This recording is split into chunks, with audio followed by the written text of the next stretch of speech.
ഭഗവത് ഭജനത്തിനും ഉപാസനയ്ക്കും ദാനധർമാദികൾക്കും അത്യുത്തമമെന്ന് വിശ്വസിക്കുന്ന വൈശാഖ മാസാചരണത്തിന് ഗുരുവായൂരിൽ തുടക്കമായി.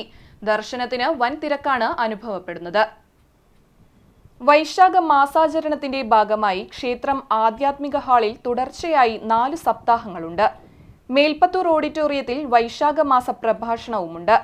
ജൂൺ 6-നാണ് വൈശാഖ മാസ സമാപനം. വൈശാഖത്തിലെ പ്രധാന വിശേഷമായ അക്ഷയ തൃതീയ ബലരാമ ജയന്തി വെള്ളിയാഴ്ച ആഘോഷിക്കും. ക്ഷേത്രത്തിൽ പാരമ്പര്യ കഴകക്കാരുടെ വകയാണ് അക്ഷയ തൃതീയ ആഘോഷം.